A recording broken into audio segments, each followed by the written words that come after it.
This is Rubik's Cube video tutorial, Tagalog version po siya. Step by step po siyang pagturo. Mag-umpisa po tayo sa first layer tsaka sa base.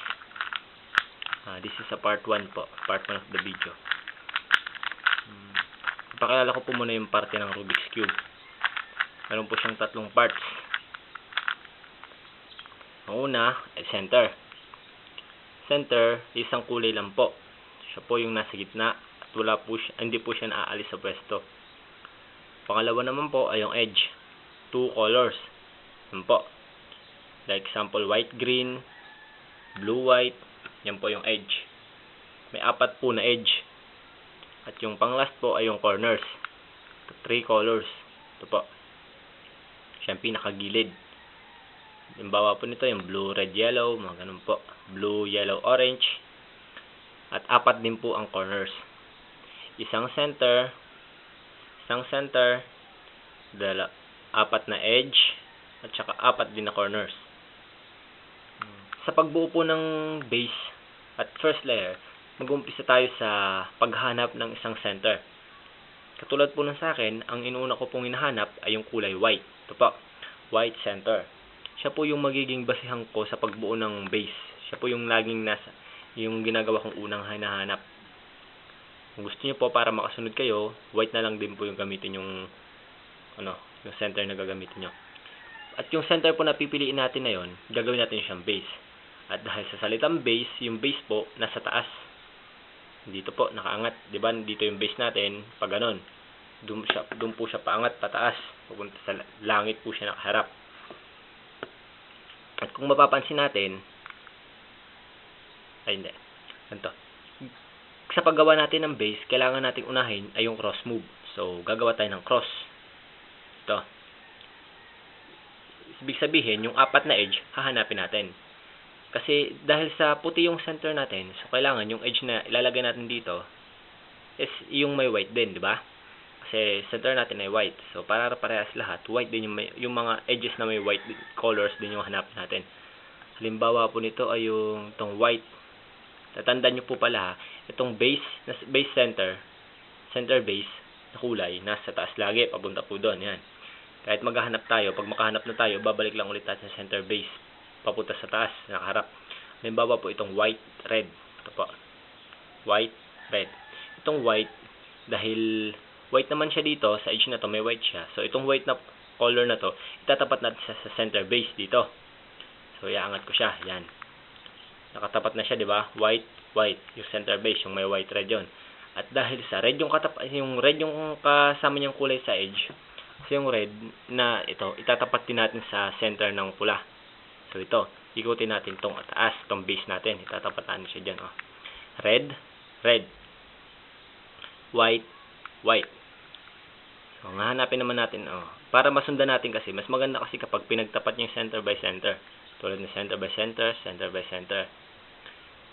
Tapos yung katabi ng kulay blue. So it means dito, blue yung center dito.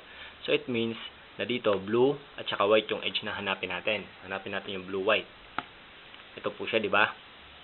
So para mababa siya, ang move na gagawin natin ay down. Di ba nandito siya? Po, dito siya. Ang gagawin nating move, yung base po natin yung center base, lagi nakataas yun ha. Itong white, blue, ibababa natin. Down, other left or right side. Pero mas maigi kung left side. Tapos itataas lang ulit natin. Kinuha natin kanina. Importante maalis siya. So nasa baba na siya, di ba? Nasa third layer na siya. So itong blue, white, di ba may blue siya? Itatapat natin siya sa blue center. Yan. Blue, blue. Yung white nasa ilalim. So itong puti, kailangan nandito siya sa white, nakatapat. Diba? Itong white, nakatapat dito sa center base natin. Dito. Natin siya lalagay. So, para gawin yon, itataas lang natin to. Yan. Yan. Meron na tayong blue, blue, white, white, red, red, white, white. Green, green, white, white. Yung green po, kusa po siyang nalagay dyan. Kasi minsan, natsatsambahan po siya. So, yung orange, white na lang po. At total, nandito siya sa gilid. Ibababa po ulit natin siya. At gagawin natin move ulit. Down. Alisin natin siya kasi nasa gilid siya eh. Dapat nasa third layer siya nakalagay. So, ida-down natin siya. Down, left side, and up. Po. At itatapatan siya sa orange. At chamba na naman po dahil nakatapat na po siya sa orange. At ilalagay natin tong white, di ba? Itatapat natin tong white na nasa third layer na sa lalim niya. Itatapatan dito sa center base. Dito sa kulang na to. So, ikutin ulit natin tong harap. 2 beses. Yan. So, meron na tayong cross move. Yan po. Ang cross move po ay ganyan yung shape na lalabas. At yung center color nila, dapat laging magkakatapat. Kasi pag mag-corners na po tayo, kapag hindi nakatapat yung mga ganito, pag ganyan po, mga disalign, mamamali po tayo. Hindi po mabubuo yung, yung base at saka first layer. Okay po. So, dako naman po tayo sa corners. Ang corners po, madali lang po move yun. Paulit-ulit lang po yung 4 moves na gagamitin natin. 4. Paulit-ulit lang pong gagawin natin yon. Total white naman yung center base natin. So, hanap tayo ng corners na may white. Halimbawa, ito green, orange, white. Ito. Green, orange, white. Ito. So, saan natin siya lalagay? Diba dito? Kasi orange, green. Diba may orange, green, white to. So, may orange, green siya. So, sa pagitan ng orange, green na yon, diba orange dito, dito green. So, sa pagitan na yun, diba ito yung pagitan nila. So, ilalagay natin sa baba. So, diba nasa baba siya? Dito natin sa baba. At ang gagawin nating move, dito. Diba dito natin siya ilalagay? Sa orange, dito yung orange, dito yung green. Yung orange nakatapat sa'yo. Depende sa gusto mo, pero mas maigi kung yung isang color nakatapat sa'yo at yung isa naman nasa right side mo. Dito. Yung orange green, diba dito? Sa right side mo. Kasi dito ka mag-move sa right, dito sa side na to.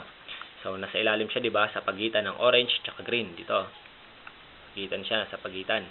So, ang gagawin nating move dito tayo mag-move sa layer na to. Ang gagawin nating move, down, left, up, right.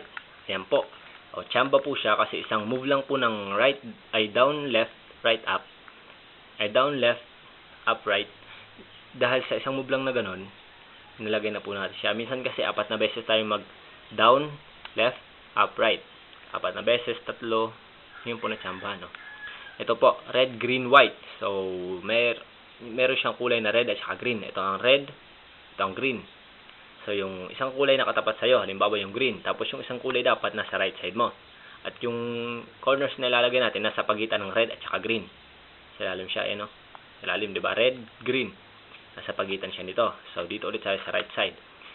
Down, left, up, right. Down, left, up, right. Down, left, up, right. So, hindi pa siya nalalagay. So, hindi pa rin natin tatantanan yung down, left, up, right hanggang hindi nalalagay yung puti papunta sa taas. Down, left, up, right.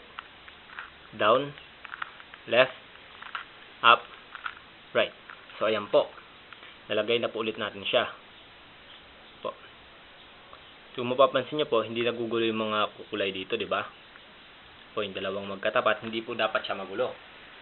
So, yung red, blue naman po. Oh. Red, blue, white, eto. So, red, blue, white to. So, hanapin natin yung kulay na red at saka blue. Red, blue. So, ito yung pagitan nila. So, dapat nandito siya sa ilalim nitong gilid na to. Sa pagitan ng red at saka blue dito. So, nakapwesto na rin siya. So, yung isang kulay nakatapat sa'yo, yung isang kulay naman na partner niya, nasa right side mo. Ang gagawin natin ulit, down right. Down, ay down left. Left, up, right. Down, left, up, right. Down, left, up, right. So, na yan po. Nalagay na po yung puti. At isa na lang po. So, yung hanapin natin ay yung blue, orange, white. Kasi blue, orange na lang yung natitira. So, ito yung kulay niya. Blue, orange, white. So, ito yung orange tsaka blue. So, yung pagitan, ito. So, ilalagay na sa ilalim ng pagitan nila yung corner. Ito. So, yung isang kulay nakatapat sa'yo, yung isa naman na partner ng blue, yung orange, dito sa right side. Lagi niyo pong tatandaan. Down, left, up, right. Down, left, up, right. Down, left, up, Right. So, meron na po tayong base. At meron na po tayong first layer. Yan po. Kung napansin nyo po, ganun pa rin po yung gitna at saka yung edge. Nakatapat pa rin po. Para pag mag second layer tayo, hindi po tayo mahirapan. So, thanks po sa panonood. Sana po na-enjoy nyo. At mas maigi po sana kung habang pinapanood nyo, ipopost nyo, or kapag hindi nyo naintindihan, reply nyo na lang ulit. At yung move po natin, mas maigi rin po kung isusulat nyo. Kasi step by step po ito. So, sa second video po ay yung second layer move naman po. Second layer. Ito po. Ito. Yung 4 na edge ilalagay natin. So, goodbye po.